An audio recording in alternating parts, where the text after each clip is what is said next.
सबसे पहले तो बहुत बहुत आपको मुबारक हो, जिस तरह कॉमनवेल्थ गेम्स में जो है वो आपकी परफॉर्मेंस रही। ठीक है, सिल्वर मेडल आया, हम अभी भी हमें बड़ा गुरूर है आप पे and we are very proud of you.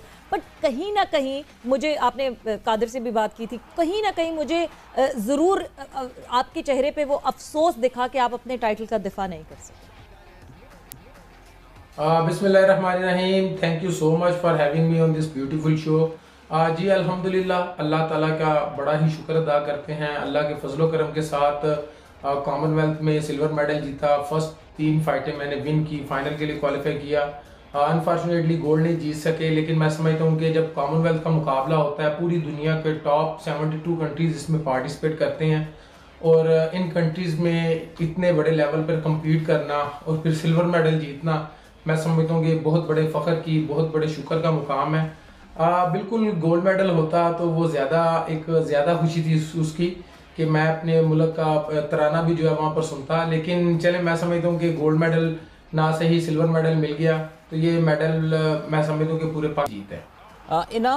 इनाम फाइनल हम सब जिसे कहते हैं ना, बहुत ही गौर से हमदन गोश होके जो है वो सब पूरा पाकिस्तान देख रहा था और आप ज़ाहिर है पहुँचे भी बड़े ज़बरदस्त अंदाज से फाइनल में थे। लेकिन जब आप फाइनल में आए तो मेरे कुछ थके हुए नज़र आ रहे थे। आई मीन टायर्डनेस कुछ नज़र आ रही थी, बॉडी लैंग्वेज आपकी बहुत ज़्यादा ऐसा लग नहीं रहा था कि यू आर अप। अनफॉर्चुनेटली क्या कोई इंजरी का इशू था, हरीफ तगड़ा था, वो क्या हुआ कि इनाम बट अपने स्टाइल में परफॉर्म नहीं कर पाए? जी बिल्कुल, फाइनल का मुकाबला तो किसी भी इवेंट का हो, बहुत ज़्यादा टफ मुकाबला होता है और फाइनल में पहुंचने से पहले मैंने 3 खिलाड़ियों को हराया। स्कॉटलैंड के खिलाड़ी को मैंने हराया, ऑस्ट्रेलिया के खिलाड़ी को हराया, साउथ अफ्रीका के खिलाड़ी को मैंने नॉकआउट किया सेमीफाइनल में। और अनफॉर्चुनेटली सेमीफाइनल के दौरान मेरे घुटने में मुझे इंजरी का सामना करना पड़ा और बिल्कुल उसके 1 घंटे के बाद ही हमारा फाइनल का मैच था, जिसमें मुझे टाइम नहीं मिल सका और मैंने वो इंजरी के दौरान ही अपनी फाइट को कंटिन्यू मुझे करना पड़ा और उसी दर्द के साथ मैं खेला। और इसके बावजूद भी अल्हम्दुलिल्लाह मैंने बहुत अच्छा मुकाबला किया, बहुत ज़्यादा क्लोज फाइट थी और अल्हम्दुलिल्लाह इससे पहले मैं 2010 में भी पाकिस्तान के लिए गोल्ड जीत चुका हूँ, इंडियन खिलाड़ी को हराया था। 2016 में भी मैंने गुवाहाटी के मुकाम पर भी इंडियन खिलाड़ी को हराकर गोल्ड जीता, 2018 में भी हराया। तो मैं समझता हूँ कि जीत और हार खेल का हिस्सा है। आपने अपना 100% देना होता है। आपकी कोशिश ये होती है कि आप अपने मुल्क के लिए मैक्सिमम करें और प्रेशर कोई ऐसा मैं नहीं समझता कि इतना होता है, क्योंकि आपने एक एफर्ट की होती है, दुआ आपके साथ पूरे पाकिस्तान की होती है, तो आपने बस अपना 100% देना होता है। और इस इंजरी में भी मैंने अल्हम्दुलिल्लाह 100% दिया।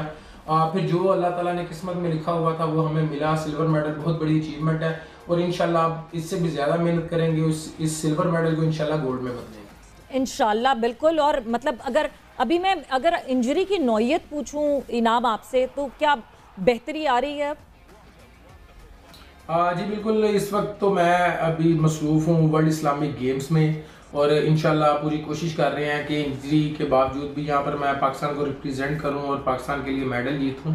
और इंशाल्लाह इसके बाद वर्ल्ड बीच का हमारा मुकाबला होने जा रहा है, जो कि इंशाल्लाह यूरोप में रोमानिया में होगा और बहुत कोशिश होगी कि मैं उस मुकाबले में भी पाकिस्तान को रिप्रेजेंट करूँ। उसके बाद वर्ल्ड चैम्पियनशिप का एक मुकाबला है, तो अभी इस साल तकरीबन 2 से 3 और मुकाबले आ रहे हैं और पूरी कोशिश है, पूरी एफर्ट है कि मैं अपने पाकिस्तान का सबसे हिलाली परचम पूरी दुनिया में बुलंद करूं और इंशाल्लाह जितनी मैं एफर्ट कर सकता हूं इस प्यारे पाकिस्तान के लिए वो ज़रूर करूं। इनाम, एक जो तशनीगी रही इस पूरे मामले में वो ये कि पाकिस्तान के जो कॉमनवेल्थ गेम्स में हमारे रेसलर थे, 3 फाइनल्स में हम इंडिया के रेसलर्स के हाथों शिकस्त खा गए।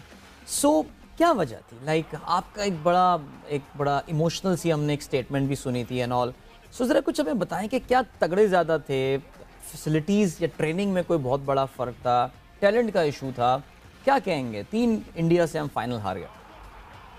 अली, सबसे पहले तो हमें ये देखना है कि पाकिस्तान की जो परफॉर्मेंस है वो पिछले 52 सालों में सबसे ज़्यादा बेस्ट रही है और पाकिस्तान के जो रेसलर हैं इनकी परफॉर्मेंस भी बहुत ही ज़बरदस्त रही है। हम टोटल 6 खिलाड़ियों को लेकर गए और अल्हम्दुलिल्लाह 3 ने जो है सिल्वर मेडल जीते, 2 ने ब्रॉन्ज मेडल जीते। तो ओवरऑल अगर हम बात करते हैं तो बहुत अच्छी परफॉर्मेंस रही है। बिल्कुल, अगर हम इंडिया के साथ मुकाबलों की बात करते हैं तो डेफिनेटली बहुत ज़्यादा हमें अच्छा मुकाबला देखने को भी मिला, लेकिन अनफॉर्चुनेटली हमारे खिलाड़ी सक्सेसफुल नहीं हो सके। तो फ़र्क बहुत ज़्यादा है। मैं समझता हूँ कि आप ये देखें कि अगर हम बजट की बात करते हैं तो पाकिस्तान जो रेसलिंग फेडरेशन है उसका सालाना बजट तकरीबन 10 से 15 लाख रुपए है और उनका करोड़ों में बात चली जाती है और इंटरनेशनल एक्सपोजर बहुत ज़्यादा है उनके खिलाड़ियों का, बार बार वो इवेंट खेल रहे हैं और अनफॉर्चुनेटली पाकिस्तान में खिलाड़ियों को इतने ज़्यादा इवेंट नहीं मिल पा रहे। इसके अलावा स्ट्रक्चर का बहुत फ़र्क है, पाकिस्तान में आज तक एक भी रेसलिंग अकेडमी का क़याम मुमकिन नहीं हो सका। और अगर हम इंडिया की बात करते हैं तो हर इनाम अगर मैं सॉरी कथा कलामी की माफ़ी, कॉमनवेल्थ पे जिस तरह आपने कहा, मैं अगर रेसलर्स की बात करूं, पहलवानों की बात करूं, तो उनकी कारकर्दगी के हवाले से आप क्या कहेंगे? जी बिल्कुल, इस कॉमनवेल्थ में पाकिस्तान के पहलवानों ने एक पूरी धाक बिठा दी है। बहुत ही ज़बरदस्त पाकिस्तान के पहलवानों ने परफॉर्मेंस दी है।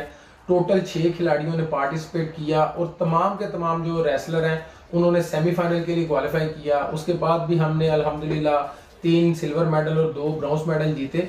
तो मैं समझता हूँ कि बहुत ही ज़बरदस्त रिजल्ट रहा है ओवरऑल। अगर हम बात करते हैं 57 केजी में असद अली बिल्कुल यंगस्टर थे, उन्होंने बहुत अच्छा परफॉर्म किया। अनायतुल्लाह ब्रॉन्ज मेडल लेने में कामयाब हुए।